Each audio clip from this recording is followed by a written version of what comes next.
I'm Tony, and today we're going to talk about the things that you need to get started with quilting. That is the question I'm getting asked the most right now is, well, I'm interested in quilting and I want to get started, so what do I have to go out and pick up so that I can quilt? Well, that's what I'm going to show you today. I'm going to go through each of the things that I believe that you need in order to get started quilting, and I'm going to talk a little bit about them, and then I'm going to put some links to them down below, so if you just want to take some look at it on Amazon, you definitely can, but you can pick these up anywhere you want, and I highly suggest your local quilt store. So let's get started. First up is the sewing machine. You can do some hand sewing, hand quilting, but if you're interested in machine quilting, the first thing you really need to think about is a sewing machine. If your machine can have a nice tension, that's the word. If your machine can have a nice tension and you can sew a straight-ish line on it, it's fine. Whatever you have now, you can definitely use it for quilting. Now, remember, this is only for making quilt tops. Everything I'm going to go through here is just for making those tops. If you want to sandwich and finish off your quilts, you do need a much better machine, and I suggest that you go down to your local quilt store, take a look at what they have, and let them know that you're interested in quilting, and they can hook you up with something nice. But for making the actual quilt tops, really almost any machine, as long as you have a good tension and it can sew a straightish line, you're perfectly fine. Now, if you do have to go out and buy a machine, let's say if you've never sewn before, if you're looking for a decent machine, I wouldn't get those low dollar machines. I'd invest at least a little over $100 to make sure that your machine could actually sew and have a nice tension. The machine that I use when I travel, that's lightweight, easy to use, easy to figure out, is the CS6000i from Brother. It's an inexpensive machine. It's on the lower end of the scale, and it's something that I like. I'll put a couple options of different lower priced machines that would definitely be fine for beginning sewers and beginning quilters down in the comments, so you can take a look at that. Along with your sewing machine, something you don't necessarily really need, but if you're interested in quilting, I suggest you pick up whenever you first get started, is a 1/4-inch piecing foot with guide. This thing is amazing and I love it. It's inexpensive. I've got a link down below. It's not that much money. It's super inexpensive. But what it does is you can sew a 1/4-inch seam every single time, just by making sure your fabric is touching this piece of metal. So I've got a video talking about how to sew strips together. So I'll put that link down below, and it teaches you exactly how to use this. I also have a video on how to sew a straight line, so I'll make sure I link that below as well. But this, I definitely recommend this foot, and I've got the link below so you can take a look at it, for quilting, because it's almost all 1/4-inch seams, and this is a nice cheater. The third thing you need is needles. I highly suggest, do not use the needles that come with your sewing machine. I really suggest going out and picking up a good pair of needles. So I like to use the Schmetz Chrome needles. Those are my favorite. I do have a video that'll teach you all about needles, which needle do you use for which project, and I'll make sure I link that down below. So if you're not sure what needle to pick up, take a look at that video, and you could definitely get the right needle for the job. The fourth thing you need to think about whenever you're starting quilting for the first time is thread. There's a lot of really great thread out there. You've got Signature, you've got Aurifil, you've got a ton of great thread brands. But if you're getting started and you're just learning how to quilt, I don't suggest that you put a lot of money into thread. But you do need good thread. Gutermann is a fantastic thread that I absolutely love and adore.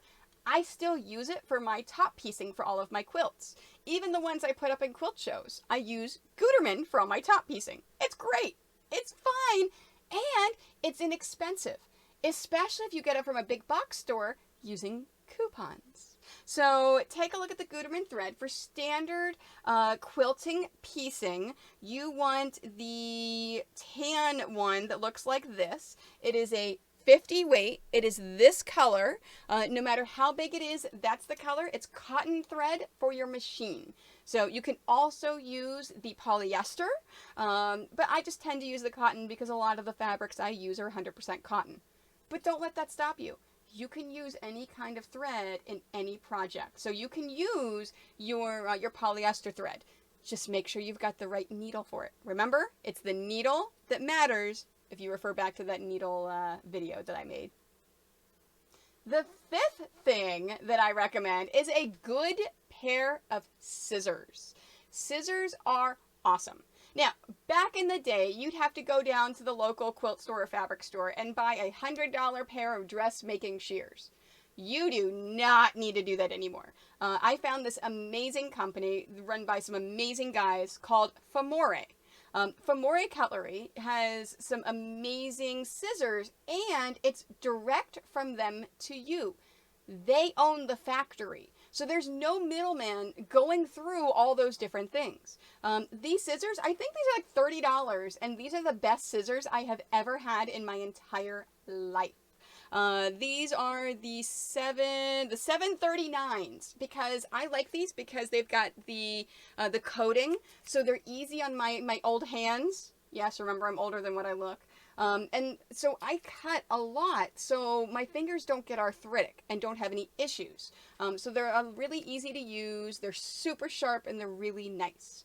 The great thing about the Famore guys, if you see them at a convention that they're at, they'll sharpen your scissors for free. They also have a great line of left-handed scissors. So if you like left-handed things, Famore is your company. The sixth thing you need in order to get started with quilting is a good seam ripper. Seriously, seam ripping, I don't care what you do, I don't care how long you have been sewing or quilting, you need a good seam ripper. Now, I love this one because of this little end right here. It's got like a little eraser end, so that after you seam rip, you can clear away all the thread. No using tweezers to pick it all out. This takes it out. It is awesome. My favorite seam ripper in the entire world. I'll get links down below. And don't forget, I also have a video on how to use a seam ripper. You may be surprised. The seventh thing that you need to get started with quilting is pins or clips. Now, if you are a bag maker, a dressmaker, and you don't have a good set of pins, clips are fine to get started with. However, I have found it's a lot easier for quilting, especially with pixelated quilting, like the mermaid, that pins are my preferred method.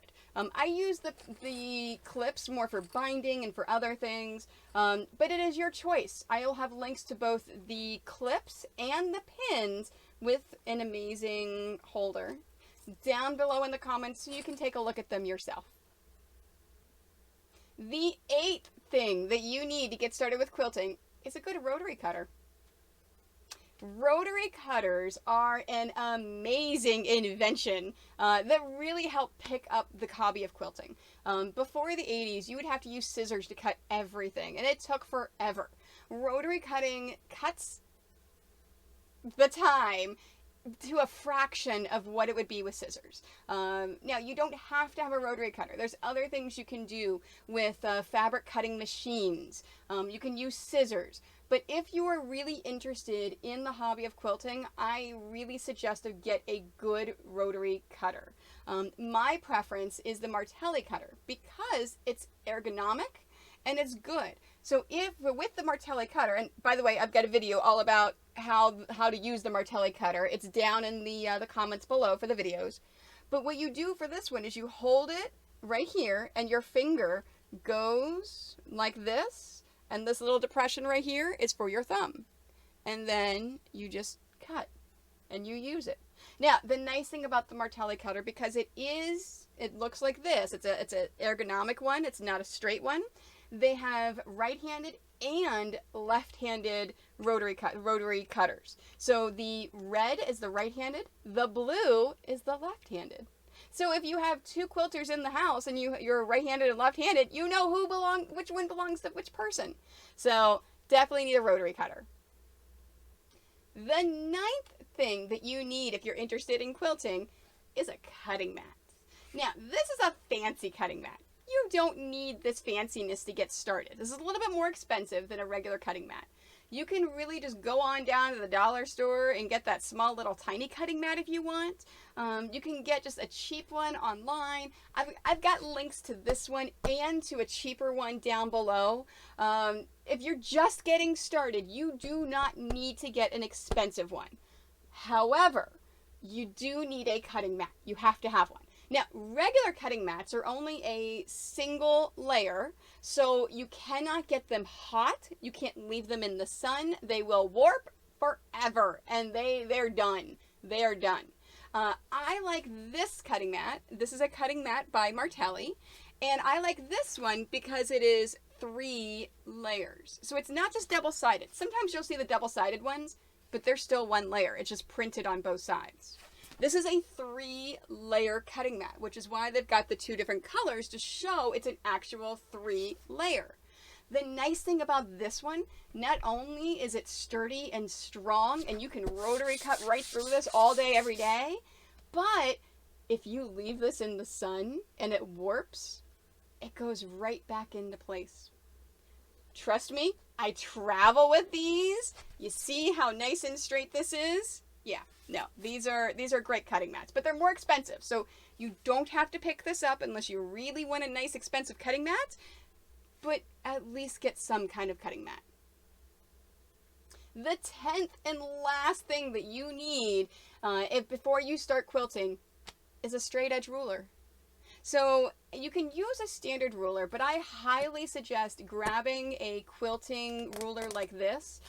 It's acrylic, they're nice, but they're see-through. So you can see what you're looking at. So if you're cutting about a 3-inch mark, well then you can see right here, you can put the fabric right there and cut 3 inches. It's really, really easy to use and really easy to see. So get a ruler, make sure that it is a decent ruler. You only need one to start out with. You don't have to go investing in all sorts of different kinds of rulers.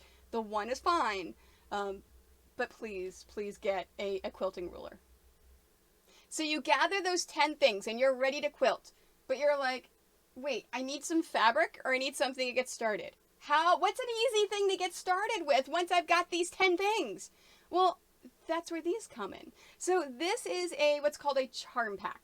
It is a pack of 5.5-inch fabrics that are already cut for you into squares, and they're already here. There's 42 of them. So you can just grab these, you can throw them into a quilt, you can make it, and they're perfectly fine. And you don't have to rotary cut just to throw it in the machine and get started. The other thing, of course, is back quarters. Back quarters are a great way to get a different array of fabrics. You can practice your rotary cutting, you can practice your organization, and they're just easy little things that you can get going. And you can just cut them up and sew them together and create something. It's fun, right? Just create. And those are the 10 things that you need if you want to get started with quilting. Like I said, I've got links for all the things I talked about down below, as well as links to all of the videos and tutorials that I referred to. Take a look at them. If you have any questions or concerns, please feel free to put a comment in, send me a message. I am here to answer them. And of course, if you have any ideas for upcoming tutorials I haven't done yet, let me know. I want your ideas. Thank you so much for watching. I appreciate it. Hopefully you'll learn the things that you need in order to get started with quilting. Don't forget to like this video, follow my YouTube, as well as Facebook, Instagram, Twitter, my Quite Nerdy Quilters Facebook group, Pinterest I don't do anything with, TikTok, I do some things with every now and then when I remember. And don't forget about Twitch. So I stream live both on Twitch and YouTube. My schedule can be found on my social media on Mondays. So I'll see you whenever I'm live.